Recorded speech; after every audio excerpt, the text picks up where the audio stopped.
नमस्कार दोस्तों, डिफेंस के क्षेत्र और फॉरेन पॉलिसी से संबंधित हम वीडियो बना रहे हैं और उसके लिए आपको जानकारी देते हैं। दोस्तों, फॉरेन पॉलिसी में भारत अभी दुनिया में वर्ल्ड लीडर के रूप में काम कर रहा है। जी हाँ दोस्तों, आपको कुछ बताना चाहता हूँ मैं। अभी भारत में G20 का समिट हो रहा है। G20 क्या होता है? G20 दोस्तों 20 कंट्रियों का एक संगठन है जो 20 सबसे पावरफुल और जो मतलब बजट में और मिलिट्री पावरफुल कंट्री होती है, उन 20 कंट्रियों को एक संगठन बनाया गया है जो बाकी पूरी दुनिया को चेक करती है, उन पर प्रतिबंध लगाती है, किसी को आतंकवादी घोषित करती है। तो हर बार उसका अध्यक्ष चेंज होता रहता है, पर भारत कभी G20 का अध्यक्ष नहीं रहा इतने सालों में। और मोदी जी आए और ऐसा जादू चलाया कि G20 के अध्यक्ष बन गए। दोस्तों, एक संगठन और है अपने साउथ में। क्या है कि इस संगठन में तो अमेरिका और जो नाटो कंट्री है, जो यूरोपियन कंट्री है, वो भी शामिल है। एक संगठन है शंघाई कोऑपरेशन।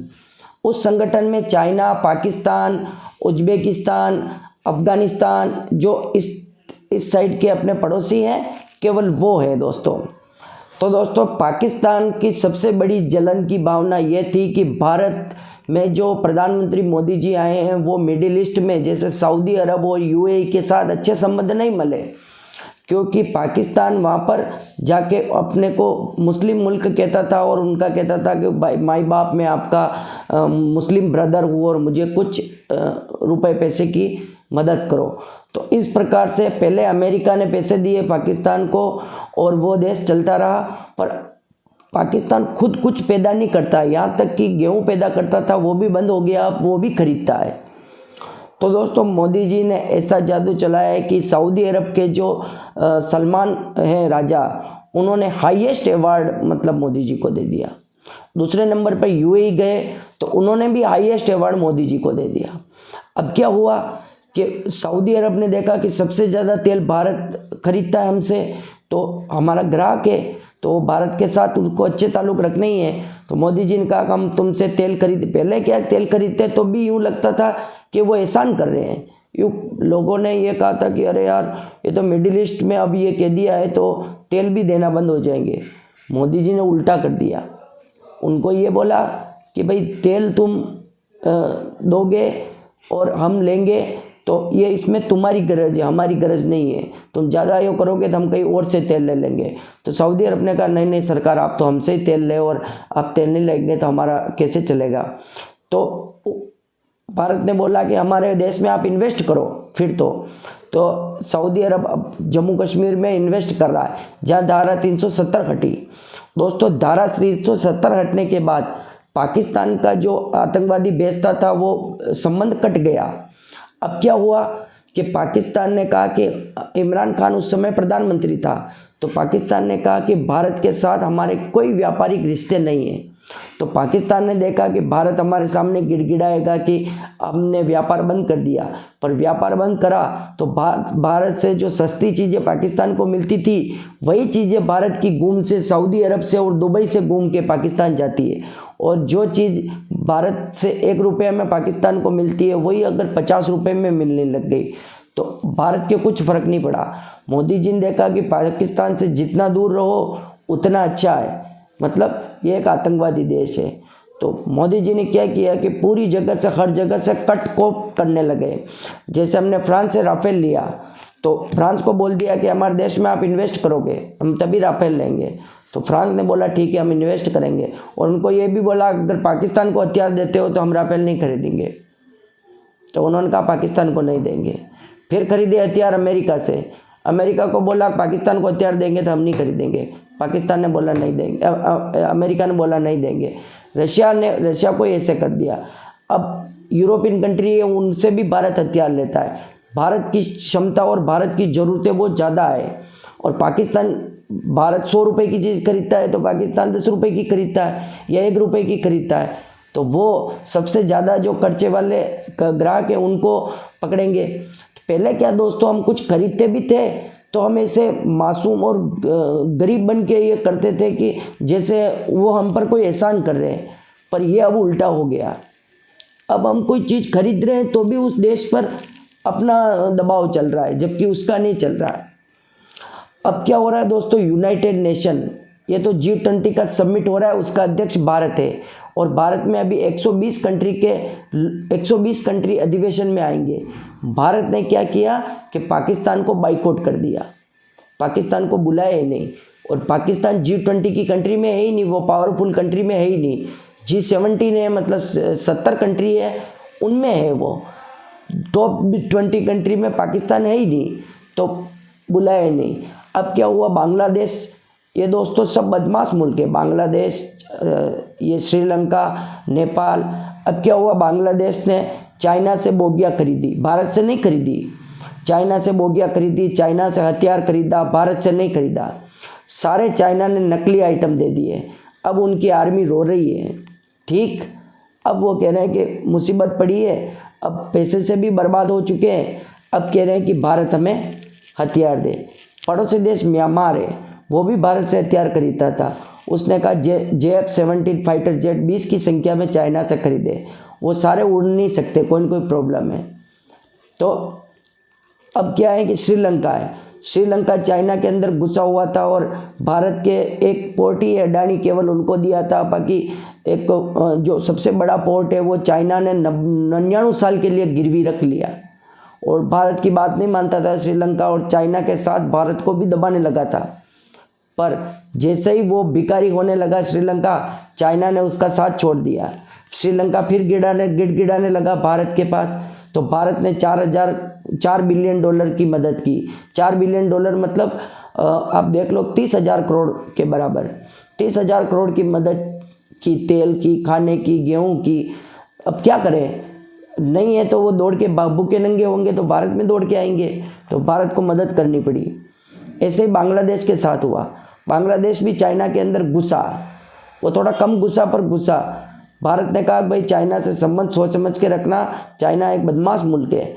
बांग्लादेश ने नहीं सुने, और भारत सैन्य खरीद कर उसने मदद तो चाहती है, मदद तो लेते हैं ये भारत से, पर खरीदते हैं चाइना से। मतलब जब पैसा कमाने की बात आती है तो चाइना को पैसा कमवाते हैं, और जब मदद लेने की बात आती है तो भारत से लेते हैं। तो इनकी बदमाशी क्या है भारत जानता है। तो मोदी जी ने अब इनको श्रीलंका के राष्ट्रपति और शेख हसीना बांग्लादेश की प्रधानमंत्री, इन दोनों को साथ में बुलाया। साथ में बुलाने के कारण मोदी जी ने कहा अब अगर चाइना के साथ अंदर घुसे और ऐसी हरकतें की तो भारत भीख देना बंद कर देगा, ये ध्यान रखो तुम। एक मामला तो ये हो गया। अब नेपाल में क्या है, KP शर्मा ओली की सरकार आई थी, वो मोदी जी के सब खिलाफ चल रही थी, और नेपाल को पूरा भारत सपोर्ट करता है, भारत की कंपनियां। अब उसने भी टेंडर देना चालू कर दिया चाइना को। चाइना ने उनके एरोप्लेन भेजी जो सब खटारा, बसें भेजी जो सब खटारा। अब वो पैसा भी डूबा, और वो भी उनको देख देख के आंसू से रोते हैं वो। अब क्या हुआ दोस्तों, ये हुआ पाकिस्तान में, पर पाकिस्तान के साथ अपना कोई लेन देन नहीं है, संबंध नहीं है, पाकिस्तान ने ख़त्म किया। पाकिस्तान ने मंगाई चाइना से रेलवे बोगियाँ, सारी रेलवे बोगियाँ खराब और घटिया निकली, और जो प्रेशर बनता है ब्रेक लगाने का वो सिस्टम ही काम नहीं कर रहा। तो चाइना इस तरह से लूटता है। तो भारत क्या कर रहा है, G20 में 120 कंट्रियों में भारत क्या कर रहा है, अफ्रीकन कंट्री जो बांग्लादेश, श्रीलंका और इनकी आवाज़ बन रहा है। मतलब एक लीडर के रूप में अमेरिका और सामने सशक्त बन के खड़ा हो रहा है कि भाई ये कंट्रियों के मेरे पास आते हैं दुख दर्द के लिए, तो मैं इनका निवारण करूँगा। तो साउथ अफ्रीका में अपन क्या कर रहे हैं, जितने भी अफ्रीकन कंट्री हैं वो भारत के बॉलीवुड गाने, भारत का कल्चर पसंद करते हैं। तो भारत की महिंद्रा और टाटा कंपनियां ने बहुत सारी मोटरसाइकिल, बजाज कंपनियों ने, होंडा ने, हीरो ने पूरा बिजनेस वहाँ जमा रखा है, और बहुत सारे इंडियन हैं। अब वहाँ चाइना भी आया, तो चाइना ने बहुत लोन दिया, और उनको लोन दे के क्या है, चाइना फिर उनसे गिरवी रखवा लेता है ज़मीन। चाइना इस प्रकार काम करता है। तो साउथ अफ्रीका को भारत ने कहा कि देखो ये श्रीलंका का हाल चाइना ने क्या किया, नेपाल का हाल देख लो, बांग्लादेश बर्बाद होने वाला है, और इसी तरह की हरकत करते रहोगे तो फिर भारत सपोर्ट नहीं करेगा। तो साउथ अफ्रीका समझ गया, और अब चाइना को टक्कर दे रहा है बिजनेस के मामले में भारत। दोस्तों भारत 5वीं सबसे बड़ी GDP है, पर उससे पहले हमसे ज़्यादा चाइना है, हमारी जीडीपी 4 ट्रिलियन की है दोस्तों, मतलब 3.5 ट्रिलियन थी, अब लगभग 4 ट्रिलियन बनने वाली है। और चाइना की जीडीपी कितनी, 18 ट्रिलियन। और अमेरिका की जीडीपी कितनी है, 100 ट्रिलियन से भी ज़्यादा, उससे तो हम कभी मुकाबला नहीं कर सकते। तो दोस्तों हम 5वीं बड़ी है, तो हमारे आगे है जर्मनी और जापान, जिनकी 5 ट्रिलियन है, किसी की 7 ट्रिलियन है। 2028 तक हम जर्मनी और जापान को पीछे छोड़ देंगे और दुनिया की तीसरी सबसे बड़ी ताकतवर जीडीपी बन जाएगी भारत। तो भारत आगे बढ़ने के लिए अपने बिजनेस बढ़ा रहा है। तो दोस्तों हमारे यहाँ क्या, सबसे पहले प्राइवेट कंपनियों को कोई हथियार बनाने के लिए नहीं कहा जाता, केवल सरकारी कंपनियों को सारे हथियार, एक ही कंपनी को 1000 काम दे देंगे तो वो कितना कर पाएगी। तो मोदी जी ने क्या कहा, प्राइवेट कंपनियों को दिया काम। प्राइवेट कंपनियों ने क्या किया कि जो लड़के आईआईटी से पढ़ के आए उन्होंने अपना स्टार्टअप बनाया। जैसे कोई ड्रोन की मांग की भारतीय सेना ने, तो जैसे एक ड्रोन है जो हिमालय के पार लोगों को बिठा के और उनको सामान भी दे सके, रसद सामग्री, इतना बड़ा ड्रोन, और दो लोग बैठ जाए उसमें आराम से। तो एक एरोस्पेस इंडिया ने वो ड्रोन बना दिया और वो ड्रोन वहाँ अभी हिमालय में काम आ रहा है। तो जिस प्रकार की टेक्नोलॉजी भारत मांग रहा है उस प्रकार की टेक्नोलॉजी हमारे साइंटिस्ट, हमारे जो लड़के इंजीनियर हैं वो बना रहे हैं। और दोस्तों हर साल यूनिकॉर्न बन रही है। यूनिकॉर्न ज़्यादा होती है तो भारत डेवलप करता है। यूनिकॉर्न का मतलब एक स्टार्टर कंपनी जब बड़ी कंपनी बन जाती है 1 बिलियन की, मतलब कम से कम 4 से 5 हज़ार करोड़ की कंपनी बन जाती है, तो उसको यूनिकॉर्न कहते हैं। तो भारत में सबसे ज़्यादा यूनिकॉर्न बन रहे हैं और दुनिया के सबसे ज़्यादा इंजीनियर और साइंटिस्ट इंडिया के पैदा होते हैं। सबसे ज़्यादा इंजीनियर मतलब वो लो लेवल का नहीं कह रहा हूँ मैं, जो साइंटिस्ट के लेवल के इंजीनियर होते हैं वो बात कर रहा हूँ मैं। तो वो हमारी भारतीय, देखो सेना भी हमारी एक ताकत है और जो फॉरेन पॉलिसी होती है वो बहुत ज़बरदस्त होती है। तो इस प्रकार से हमने क्या किया कि पाकिस्तान को G20 में बुलाया ही नहीं। अब दोस्तों बात करते हैं यूनाइटेड नेशन की। यूनाइटेड नेशन क्या है दोस्तों, वर्ल्ड वार 2 के बाद यूनाइटेड नेशन बनाया गया। यूनाइटेड नेशन में 120 कंट्रियों से, मतलब सब जितनी दुनिया की कंट्रियाँ हैं वो सब है उसमें। तो उसमें क्या है दोस्तों, पीस कीपिंग फोर्स होती है, मतलब शांति फोर्स, जो कहीं पर भी दंगे फसाद हो रहे हैं तो वहाँ शांति करवाती है। तो साउथ अफ्रीका में पीस कीपिंग फोर्स में आपको जानकर खुशी होगी कि हमारे महिला कमांडर, मतलब जो पहली महिला फोर्स बनी है वो कमांडर बनकर जो पीस कीपिंग फोर्स में जा रही है, पूरी दुनिया तारीफ करने लगी है उनकी। और एक और हमारी राजस्थान की बेटी जो अभी जोधपुर में पहली महिला फाइटर पायलट बनी है। फाइटर पायलट मतलब जो फाइटर प्लेन उड़ाती है, सुखोई 30 विमान को वो उड़ा रही। और ये दुनिया अपने हिंदुस्तान के मतलब मिलिट्री में पहली महिला फाइटर है। तो ये राजस्थान के लिए गर्व की बात है कि राजस्थान की पहली जो फाइटर पायलट बनी है। तो दोस्तों यूनाइटेड नेशन में क्या है, 5 कंट्रियाँ हैं, America, UK, France, Russia, China. 5 कंट्रियाँ के पास वीटो पावर है।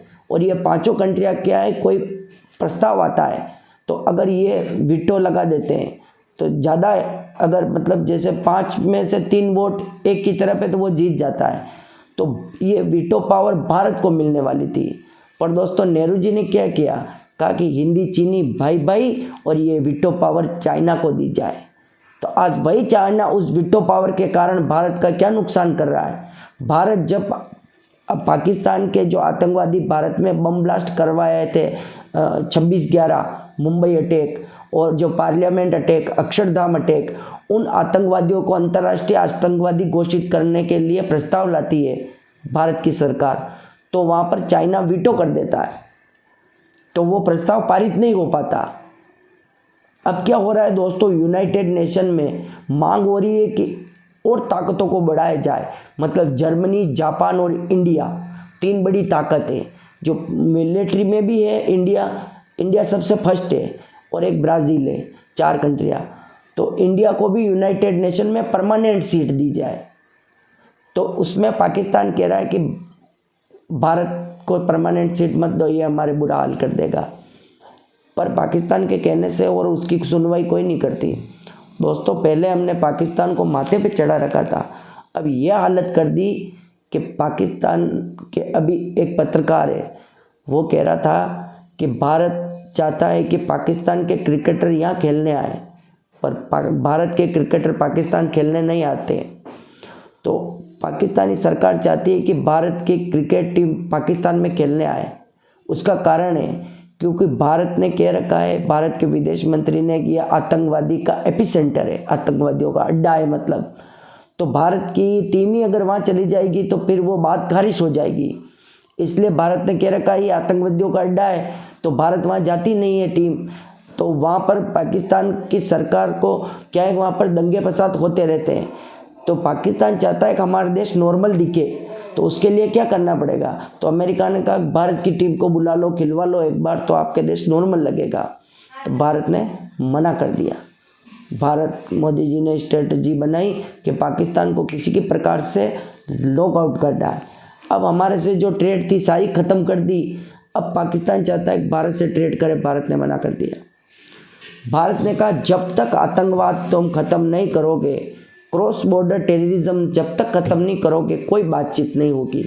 दोस्तों, क्रॉस बॉर्डर टेररिज्म, रोज़ एक सैनिक या रोज़ एक कश्मीरी पंडित मरता है हमारा। अभी 3 दिन पहले 4 लोगों को एक ही प्रकार के गला काट के हत्या कर दी आतंकवादियों ने कश्मीरी पंडित में, जम्मू कश्मीर में। और उसके लिए सारे कश्मीरी इकट्ठा हुए और नौकरी पे जाना बंद कर दिया। आज अभी खबर आई कि सारे कश्मीरी नौकरी आने के लिए तैयार हो गए। तो अब G20 की मीटिंग से क्या हुआ, पाकिस्तान को जलन हो रही, एक तो उसको बाइकआउट कर दिया, एक चाइना को जलन हो रही कि इसकी अध्यक्षता भारत को मिली। तो भारत क्या इसका फ़ायदा उठाएगा। भारत के जम्मू कश्मीर में अब धारा 370 हटी, तो पाकिस्तान कहता है वहाँ पर अत्याचार हो रहे हैं, वहाँ पर मुसलमानों को मारा जा रहा है, वहाँ तो कत्लेआम हो रहे हैं, यूँ मतलब माहौल ख़राब करता है। तो भारत चाहता है कि दुनिया की मीटिंग कश्मीर में हो, तो कश्मीर में मीटिंग होगी तो वहाँ शांति है, अभी कोई प्रॉब्लम ही नहीं है, तो दुनिया को पता चल जाएगा पाकिस्तान झूठ बोलता है। तो मोदी जी ने दिमाग लगाया कि ये मामला भी सॉर्ट आउट करो। तो 1 मीटिंग 2 मीटिंग जम्मू कश्मीर में रख दी।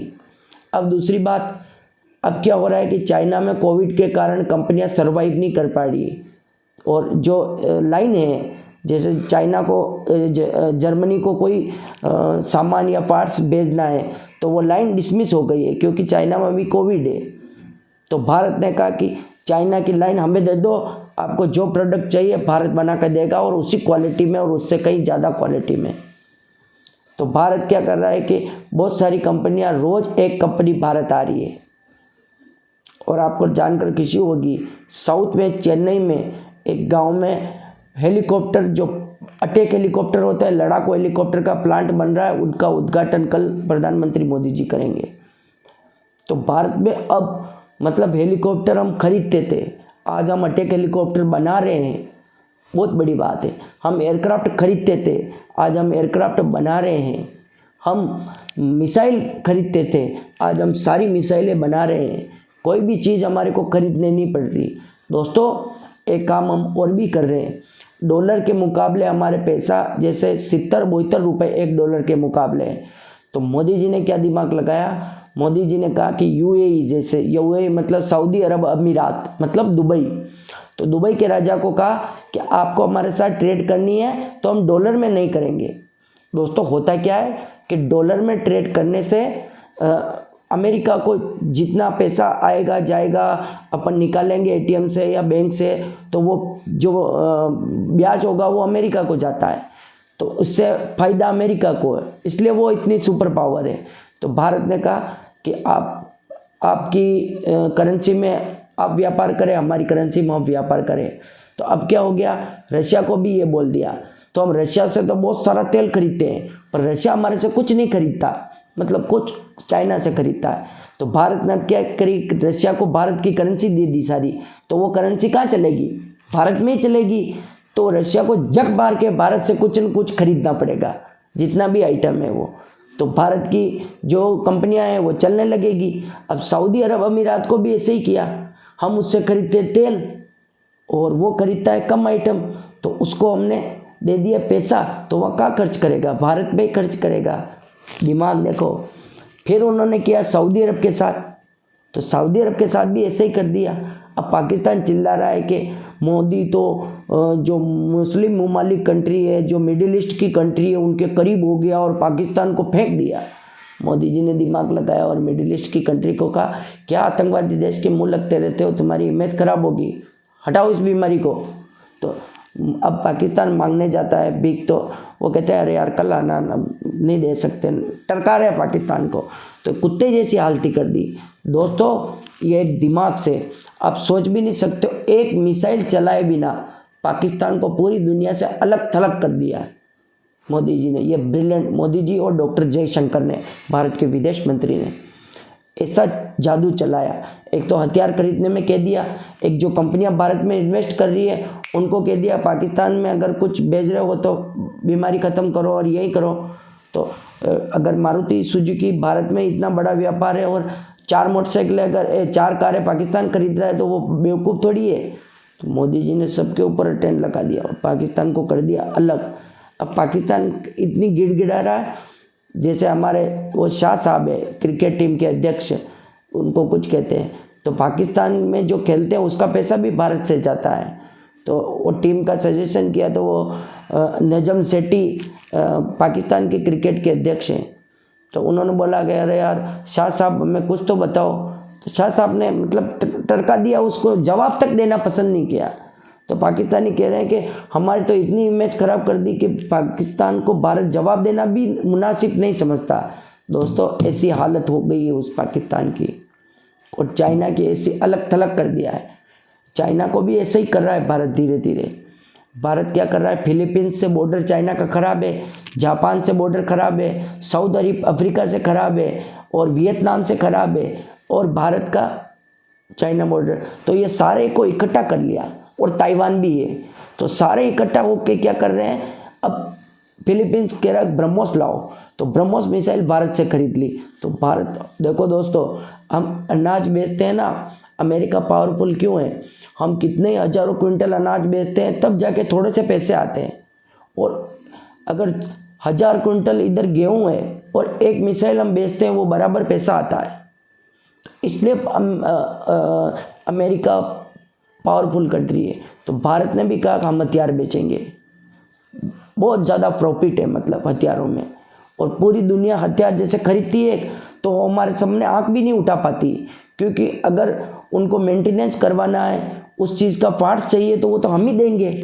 तो जैसे हम रशिया से हथियार खरीदते हैं तो रशिया के खिलाफ नहीं जा सकते, हम रशिया के खिलाफ जाएंगे तो वो सब बंद कर देगा, तो हमारे सब बंद हो जाएंगे। तो ये दिमाग लगाया। तो दोस्तों इस तरह से G20 की मीटिंग भारत में हो रही है, आपको सब समझा दिया मैंने। यूनाइटेड नेशन की मीटिंग हो रही है, उसके लिए भी समझा दिया। शंघाई कॉरपोरेशन की मीटिंग हो रही है, उसका अध्यक्ष भी भारत है। अब भारत को यूनाइटेड नेशन में परमानेंट सीट देनी है, उसके लिए फ्रांस ने भी आगे बढ़कर कहा कि भारत सीट का हकदार है। अमेरिका ने भी कह दिया, जापान ने भी कह दिया, और सब ने कह दिया, पर चाइना ने अभी तक कुछ नहीं कहा। अगर चाइना भी तैयार हो जाए तो भारत को परमानेंट सीट मिल सकती है, पर उसके लिए जो डॉक्टर जयशंकर साहब है वो घोटी बिठा रहे हैं दोस्तों।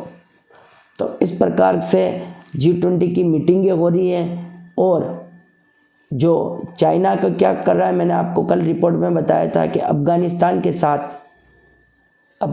के साथ तेल की ट्रेड कर रहा है, और तेल की खोज करके जो प्रॉफिट आएगा वो आधा अफ़गानिस्तान को भी मिलेगा और आधा चाइना को भी मिलेगा। तो दोस्तों मोदी जी ने एक दिमाग ये भी लगाया, सबसे पहले पेट्रोल में सबसे ज़्यादा पैसा खर्च होता है, तो उन्होंने कहा इथेनॉल यूज़ करो। इथेनॉल मिला दिया तो पेट्रोल का मतलब थोड़ा फर्क पड़ा। फिर हम हाइड्रोजन गैस पे भी साइंटिस्ट काम कर रहे हैं हमारे, और आपको जानकर खुशी होगी हमारे साइंटिस्ट ऐसी इलेक्ट्रिकल कारें भी बना रहे हैं जो मतलब battery, lithium ion battery use होती है, वो लिथियम हमारे पास नहीं मिलता, वो चाइना के पास है खदानों में। तो ऐसी बैटरी भी बना रहे हैं जो एल्यूमिनियम बैटरी बन जाएगी, उसका आविष्कार भी हमारे साइंटिस्ट कर रहे हैं। हमारे दोस्तों साइंटिस्ट ने हाइड्रोजन का आविष्कार भी कर लिया। इलेक्ट्रिकल पे भी हम जा रहे हैं, और हमारे साइंटिस्टों ने बहुत सारे उपकरणों और मशीनों पर आविष्कार कर रहे हैं देश को आगे बढ़ाने के लिए। और भारत की जो पेट्रोलियम कंपनी थी उसके साथ विदेशी कंपनी जैसे फ्रांस की कंपनी आई, तो उनको बता दिया कि आप इनके साथ मिलकर ऐसा करो कि भारत में तेल निकालो आप, और जो आपका खर्चा आएगा वो तेल बेच के आपको दे देंगे। तो भारत को कुछ करना ही नहीं है, ढूंढेंगे वो, निकालेंगे वो, और काम आएगा भारत में। तो दोस्तों, देश केवल अंदर से ही, केवल पार्टियाँ पॉलिटिक कांग्रेस बीजेपी आप पार्टी नहीं होता है, देश चलता है बाहर से दोस्तों। और इतना दबाव डलवाता है पाकिस्तान हर चीज़ पे कि वहाँ पर अब पाकिस्तान का प्रधानमंत्री बिलावल भुट्टो, जो डॉक्टर जयशंकर का जितने उम्र की एक्सपीरियंस है उतनी तो उसकी उम्र है, 30 साल का है वो, और डॉक्टर जयशंकर को 40 साल का एक्सपीरियंस है, उसकी उम्र से 10 साल ज़्यादा। अब डॉक्टर जयशंकर को पाकिस्तान के पत्रकार ने चालाकी से पूछा कि ये अफगानिस्तान, पाकिस्तान और भारत में आतंकवाद कब बंद होगा। मतलब चालाकी से भारत को भी एक आतंकवादी देश बता दिया। तो डॉक्टर जयशंकर ने कहा कि भाई ये बात तो तुम्हारे आका को पूछो, हमारे को क्या बता, जो आतंकवाद करवाते हैं उनको पूछो, वो कब बंद करेंगे, वो बंद करेंगे तब बंद हो जाएगा। तो ये बात उस बिलावल भुट्टो को चुभ गई। तो उसने क्या हरकत की, उसने कहा कि मोदी गुजरात का कसाई है। अब ये बात उठी पूरी दुनिया में, और कहा उसको अमेरिका ने वीज़ा देना भी बंद कर दिया। अब अमेरिका भी इस बात से कांपने लगा कि भारत की स्ट्रेटजी का है। तो अमेरिका ने फ़ौरन बयान जारी कराया कि हमने कोई पहले की होगी स्ट्रेटजी, उस समय की रही होगी, अभी हमने मोदी जी के लिए ऐसी कोई बात नहीं है। पर दोस्तों, इससे इमेज तो ख़राब हुई। अब डॉक्टर जयशंकर ने फिर पूरी बात बताई। पाकिस्तान क्या आधी बात बताता है कि भाई डॉक्टर, जबकि 22 साल केस चला और मोदी जी को बाइज्जत रिहा किया गया कि भाई गोधरा कांड में उनका कोई हाथ नहीं था। दोस्तों, अब पूरी बात फिर डॉक्टर जयशंकर ने बताई कि हमारे जो यात्रा करके आते हैं यात्री, वो पवित्र होते हैं हमारे लिए। हम पतवारी पे जाते हैं, हम देसी जगह धोख लगते हैं उनको जिंदा जला दिया। ये बात आप नहीं करते हो। उसके बाद हिंदू और मुसलमान में गोधरा कांड हो गया। उसके बाद 48 घंटे हुए थे नरेंद्र मोदी को सीएम बने हुए। उन्होंने राजस्थान से उस समय फौज की मांग की, यूपी से की, एमपी से की, सबने फोर्स देने से मना कर दिया था। 48 घंटा में कोई नायक पिक्चर नहीं चल रही जो वो समझ पाएगा। वो एक केवल आरएसएस का प्रचारक थे, उनको अचानक से सीएम बना दिया गया, तो उनको समझने में टाइम लगा और उनको फंसाने की कोशिश की गई। तो ये पूरी बात फिर दुनिया को बताई गई, और पाकिस्तान इस तरह से भारत को टॉर्चर करता है और भारत के मुसलमानों को बार बार ये कहता है, जैसे शाहरुख खान है तो ये कहता है ये हमारे हीरो है, हमारे मुस्लिम भाई है। तो लोग कहते हैं कि ये तो कुछ भी है पर ये तो हिंदुस्तानी है। मतलब भारत के मुसलमानों में क्या है कि ये मतलब भारत के लिए नफरत पैदा करवाते हैं कि आपको तो दुखी है, अत्याचार है, यहाँ पर ये कर रहे हैं। जबकि पाकिस्तान में हिंदुओं का क्या हाल है, मैंने आपको कहा कि एक जो आदमी है मौलाना, उसको इंग्लैंड ने उसको प्रतिबंध कर दिया, उस पर यह लगा दिया टैग कि ये एक आतंकवादी टाइप का आदमी है, इसको यूके में आना मना है।